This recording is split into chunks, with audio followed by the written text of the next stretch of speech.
Good evening, and welcome to another edition of Tell the Truth and Shame the Devil. I'm Jennings Bernard, your host. As always, you can catch me right here each and every day, Monday through Friday, from 5 to 6 p.m. You know what we do here. We talk business, legal, social, but most of all, we talk politics. Politics is everything, and everything is politics. You tell a friend to tell a friend that Tell the Truth and Shame the Devil is on the air. Welcome in, ladies and gentlemen. Welcome in. I have a very special guest in the studio today. He is none other than candidate Gerald Green. Will be running for and is running for County Commission District 7. We want to welcome him in and we want him to talk to you. Let's welcome in. Let's bring him in here so we can talk.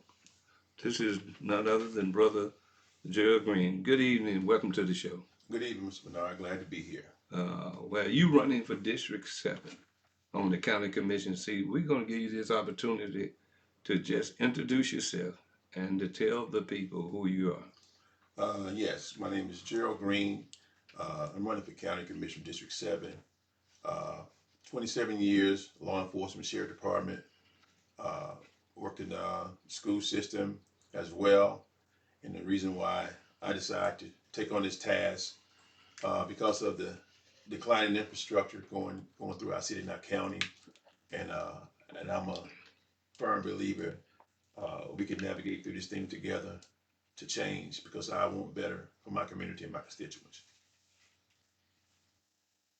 All right, Mr. Green, what do you think about as it relates to the County Commission and the position that we're in? I uh, researched and I've seen that the chairman of the County Commission talked about they needed to take from Peter to pay Paul as it relates to uh, paying the bills. And it seemed as though the county commission wasn't doing a good job. So tell us a little bit about that. What you think about that? Well, quite frankly, I had the opportunity to sit in lots of county commissioners meeting, listening in, and doing my research as well. Uh, they have been spending money, and like I said, and I got facts to substantiate. It's bad because I understand how the system works and the 501c3s and all the business that come in that they give them money to do a job is being given to their entitles and to their friends, and they're not actually doing the job. So therefore, the community suffers when the county commissions don't allocate the money that's been given to the community to bring the community back to where it is. That's been a problem for years. So it's time to change that narrative. All right, well, some of the things that you see, what will you bring to the table as it relates to a representative of District 7? And certainly uh, that whole county commission situation based on, and this is my opinion, I'm asking you the question, uh, what's different that you would do as a candidate in District 7 and the districts that you represent? Some of it is, tell us the part. Okay, what I would do as a county commissioner, and I'm kind of doing it right now, is I've been canvassing the areas, uh, knocking on doors, meeting people, getting some input from them because I work for them.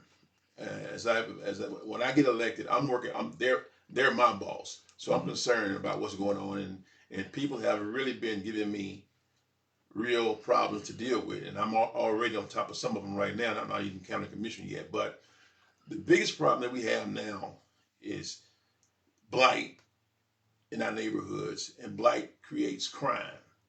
Uh, I mean, the streets full of potholes, poor road conditions, the jail condition, all this stuff is compiled of a lot of problems not being addressed. So, as me as a county commissioner, I know what to do, how to do. I also worked in the jail system as well.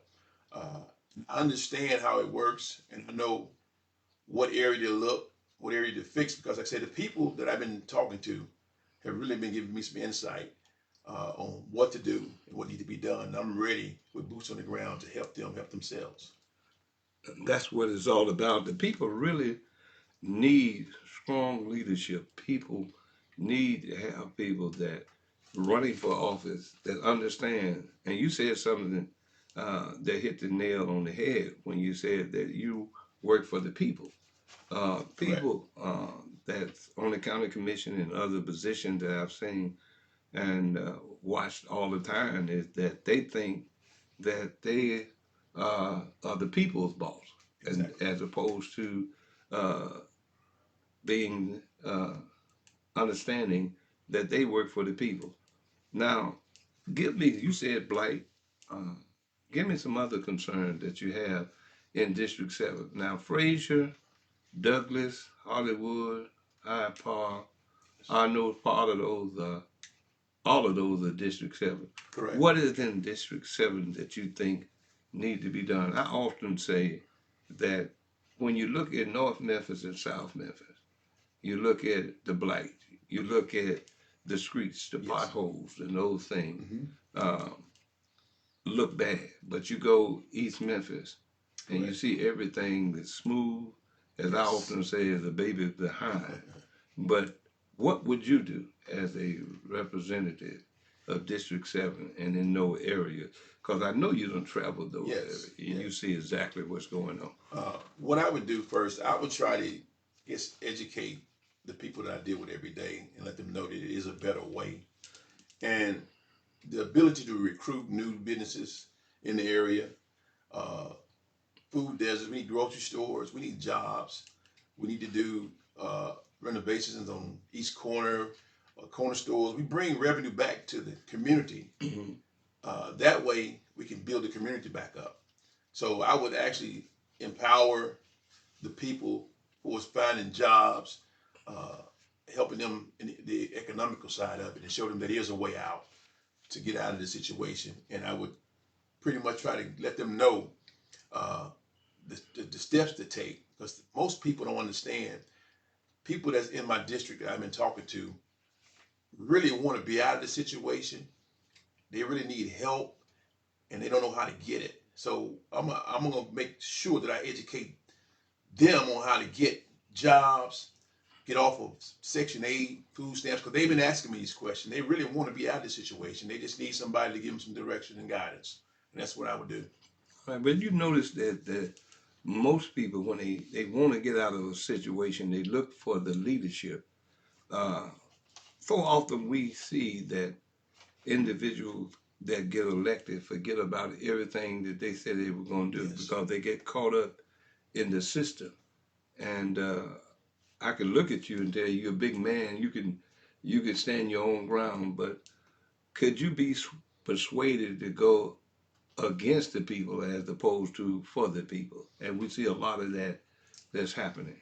Could you stand your ground? Absolutely, I can stand my ground because see, what has happened now, the people have lost confidence in the current leadership. Hmm.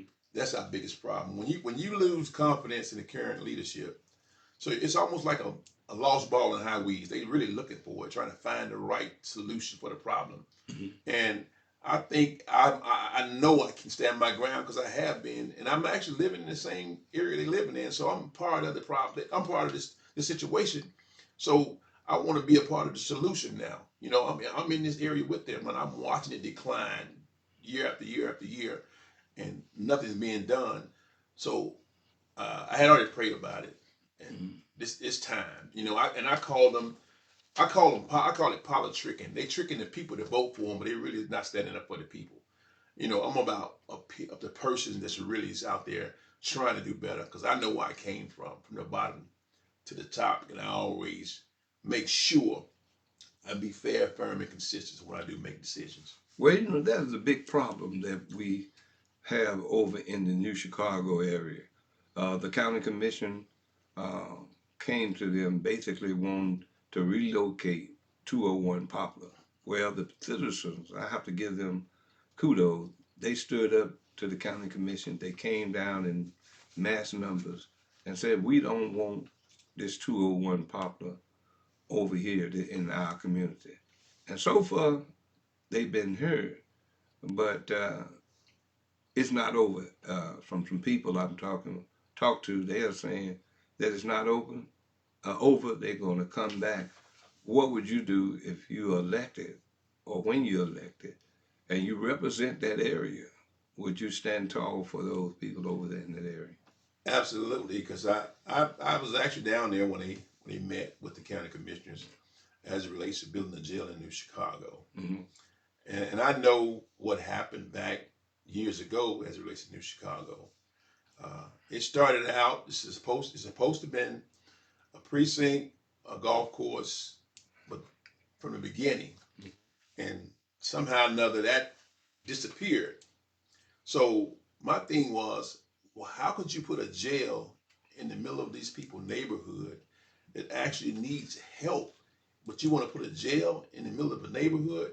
Didn't make any sense. And that's why I was down there backing these people in New Chicago, because this cannot happen.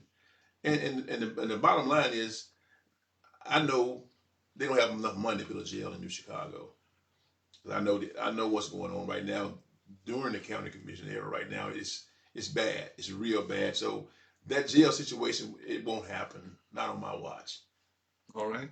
Well, that's good to know, and the people that are listening to us from New Chicago, they can appreciate a candidate that's speaking boldly and standing for them, and that's what we need.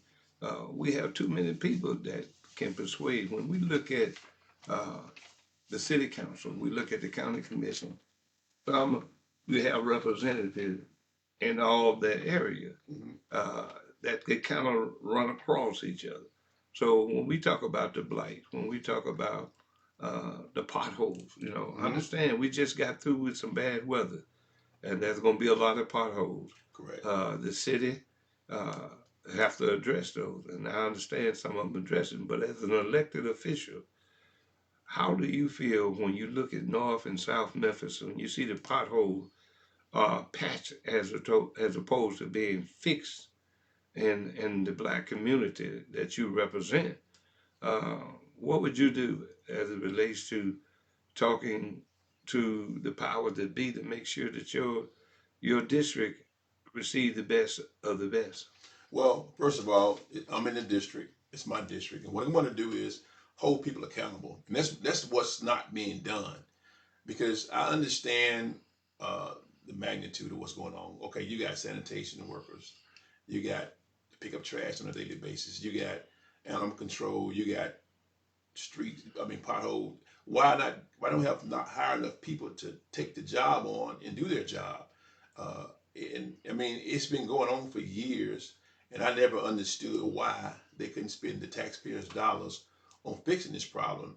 So what they did until they turned around and subcontracted the jobs out, as opposed to hiring somebody for the city to do the job, to pick up trash, to fix the potholes. So that's why nothing is being done, because won't nobody hold nobody accountable, and that's what I plan to do. When I get in office, I'm going to go to the powers that be that get it done, because we are paying taxes and they spending our money on the wrong thing. And I will agree with that because we look at it and see when the chairman of the commission said that they have to take from Peter to pay Paul as it relates to not having them enough money to finish out paying the bills. Uh, there's an issue, and I don't know if you're familiar with it. And there was a COVID situation, and that's been coming up a lot about the 200 plus $1 million that was given uh, to the county to make sure that it was taken, uh, that COVID money was distributed. I've been hearing a lot about that. I don't know if you heard about it, but would you go into uh, the county commission and look into what happened to the COVID money? Absolutely, because there again, it's called checks and balances. You just can't spend money and not dot your I's and cross your T's. You gotta find where the dollar is. You follow the dollar, you're gonna find the problem. See, they're doing a lot of illicit spending right now on whatever they want to spend money on, and it's not right. I sat down and watched how they give so many people funding for feeding feeding the homeless and for this 501c3. But you just can't give money away that freely. You got to do your due diligence and go out and see what they're spending their money on. Uh, Blight programs, but you ride through my neighborhood and through my district, it's blight everywhere. But they have somebody that gave $300,000 or $400,000 to do the blight, but it's not being done. So it's a problem within itself. So like I said, I've been canvassing my district, and it's right now, it's so bad right now. I never seen it this bad. And I know they're spending money on the wrong people to get the job done. Yeah, well, I see that all the time as it relates to riding through the district, and that's what I do. I'm from North Memphis. I grew up in North Memphis, and I have the love and concern for North Memphis. But when you get individuals in there, whether it be the city council, county commission, or the state, when they get there and become a part of the system, then they tend to forget the people who put them in office. And I really have a problem with that. And I'm asking, uh, based on what you're seeing and the things that is happening and the lack thereof of true leadership as a whole, uh, what do you think that need to be done as an individual, as a incoming county commissioner? How would you address those? Well, as incoming, what I would do, I would really, like I said, I'm going to really dig deep and try to find out the direction that the county and the city need to move, because right now uh, we on the wrong path. And I would do my research. I have been doing my research, so I got an idea on what's going on, because I've been uh, kind of close to what's been going on in the county, Mm-hmm. and I'm pretty sure. Uh, I kind of know a lot of bones buried, because I know what's going on, because I've been around since '88 in politics, Mm-hmm. and uh, I watched how the ball rolls, and a lot of times people don't want to challenge the powers to be, but I have no problem with doing that, because I know what it takes to get XYZ done, Mm-hmm. and then that way, like I said, and I'm gonna be transparent, and I'm gonna hold people accountable. So you can hold me accountable after I'm elected, because that's what I'm about. I'm about the people. It's not about me. It's about them, because I represent them. All right. You're listening to Tell the Truth and Shame the Devil. I'm Jennings Bernard.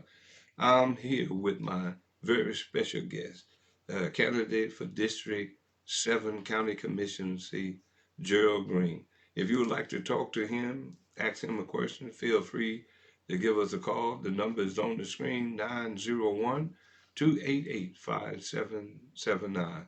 This is an opportunity for you, as I promised to you, to bring candidates on to a various position for you have the opportunity to talk to them. I'm Jennings Bernard, your host, and we thank you for being a part of this program. Feel free to give us a call. If not, just make your comment. Uh, uh, Desi Franklin said that they forget they work for us. And that's a person just made in listening. And he made that statement. I often say that you address the fact that sometimes when you get elected, the people just forget who put them in office. And they fall into that trap that I call that good old boy situation. Once you get in there, you want to stay in there. Right. And then you play the game to stay in there. And the powers that be, I've seen over and over and over again that they are buying our elected official. When you look at an individual that get certain amount of money, we got guys that getting 400,000 candidates, 300,000. I often say there's a reason why you're getting 300, $400,000.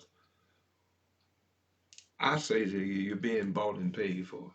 Uh, and I'm not going to get into asking you your opinion about that, but I just wanted to throw that out.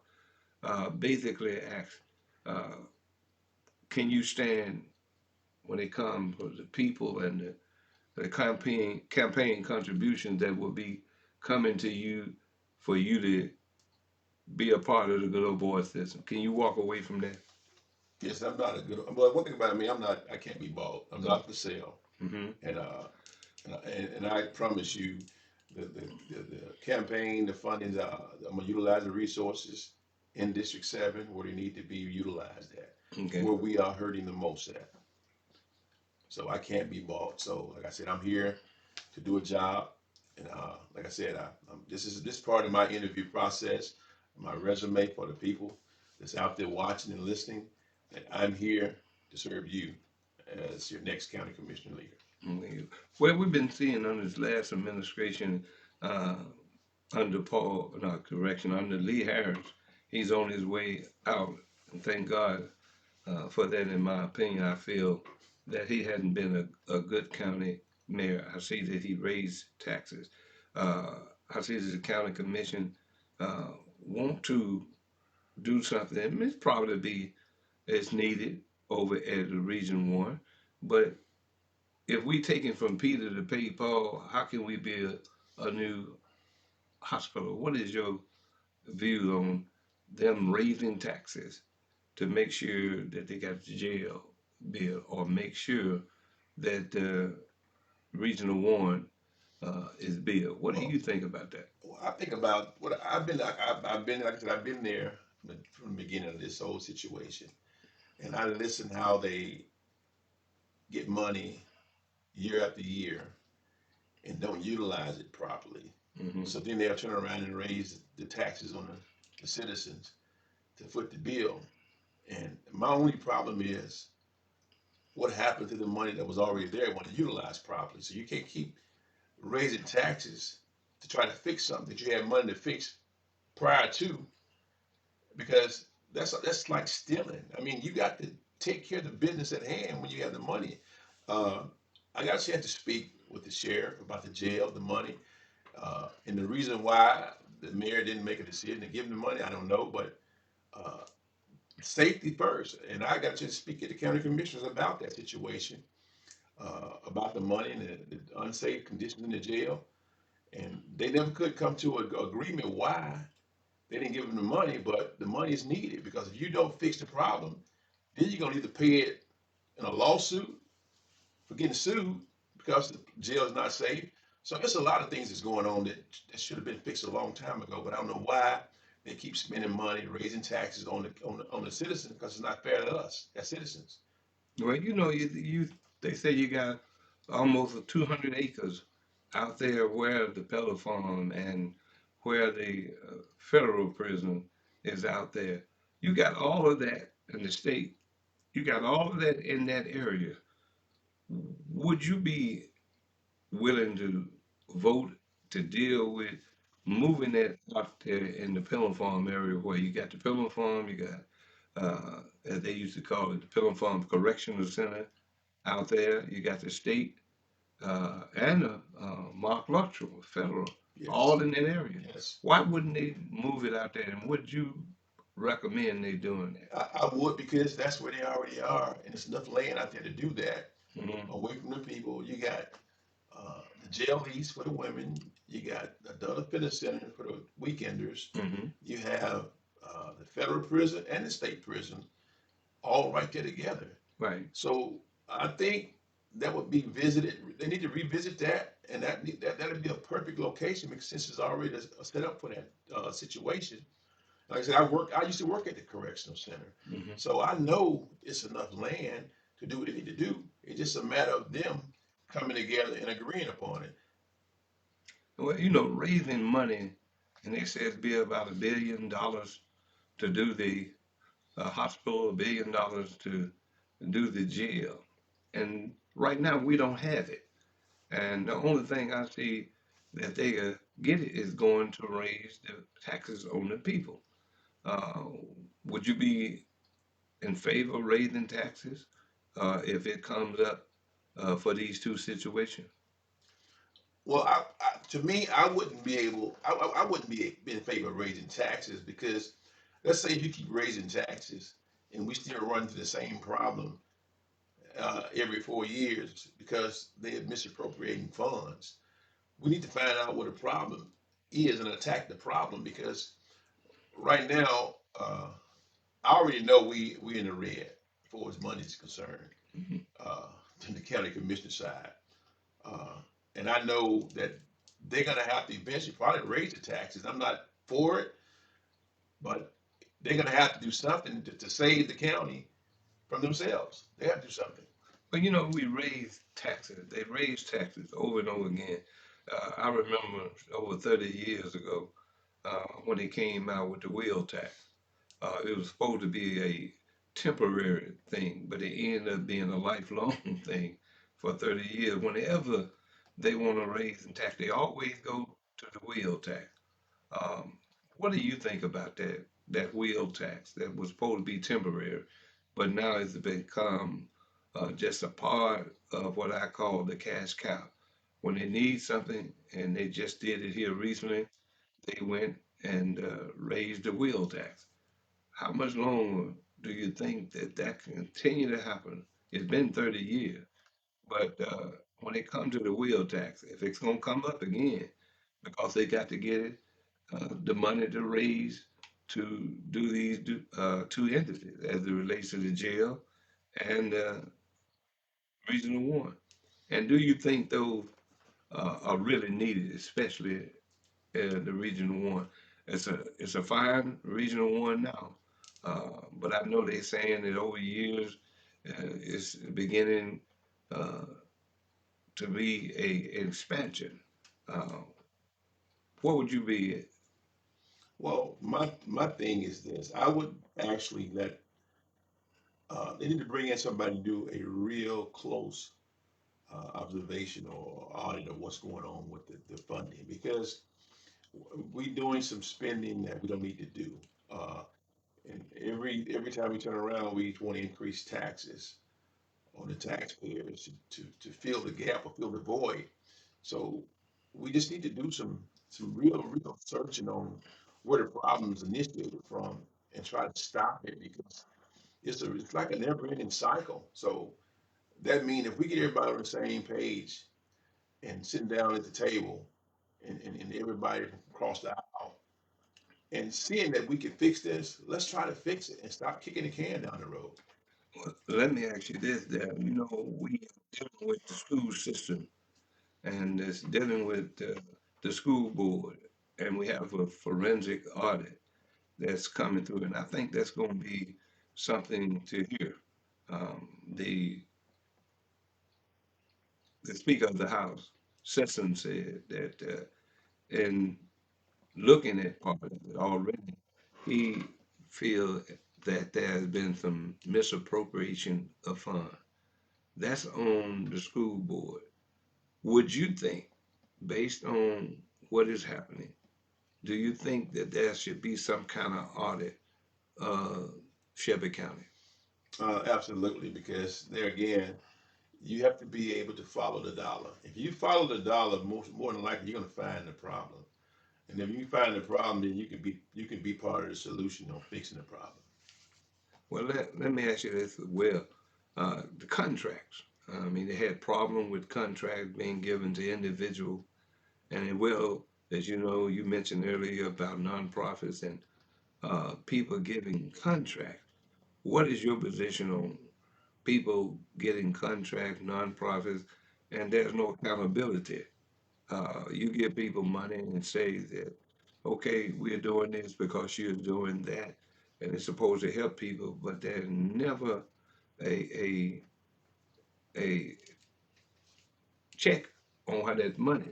What do you think about it? That's the problem. There's no accountability, no checks and balances. Right. If you give somebody, I'm gonna use me. If I gave some LLC or a private contractor some funding, Hmm. and before it get passed, they had to go before the county commission. They got to put all the stipulations in what X, Y, Z need to be done.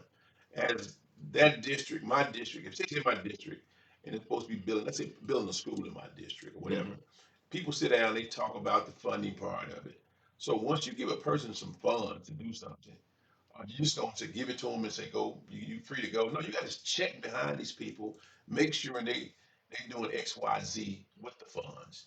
Because I know for a fact uh, they built the new library in my district, and like I said, nobody doing checks and balances on the library, so they got half of what they paid for. Okay. So that's how they do. They don't check behind people. But if it's my district, I'm going to check behind the money that's coming out of out of the taxpayers' pocket, because there's got to be some checks and balances, and they're not doing that. All right. You've been listening to Tell the Truth and Shame the Devil with my very special guest, candidate Gerald Green for District 7 on the County Commission seat. We're going to turn this mic over to candidate Green, and we're going to have him to kind of close us out and give his whatever he want to talk about. He on his agenda, what he want to do. We're going to let him talk to you, and you close us out. Okay, my thing is this, guys. I want you to understand something. What I want you to remember is, this is not just a Memphis problem. I mean, this is a national crisis. Uh, there's a need for intervention, in the solution. Somebody got to come in and make demands quickly and act upon it. Because if we don't do something, we're gonna lose ground. And as a county commission district leader of District 7, I plan to continue to do what I'm doing now as I knock on doors and meet people, and tell them that I'm going to do something. I'm going to stand behind what I say. As a kid, my father used to tell me, word is your bond. And that's all I got to give a person is my word. And I'm going to get back with them and let them know. I'm not going to leave them standing. If not, my staff, somebody going to let you know what's going on at all times. After I get elected, I'm going to make sure that my district is turned back 360 degrees, and we need to live again in District 7. All right. Tell the people uh, to vote for you. Go on and let them know. Uh, Yes, I want you guys to get out in District 7. You'll see me again because I'm not done canvassing. I'm going to sit down and talk to you guys door to door, face to face. And I want you to get out and get to the polls, and let's vote for Gerald Green for District 7, and let's grow with Green.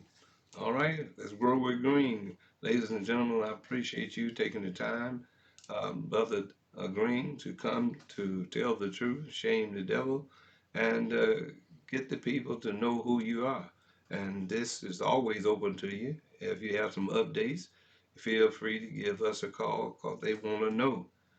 People are hungry now. They are looking for stronger leadership than what we have now. And again, sir, I thank you for coming in and sharing your thoughts and your vision as it relates to being elected in District 7 on the Shelby County Commission Board. I thank you for coming in.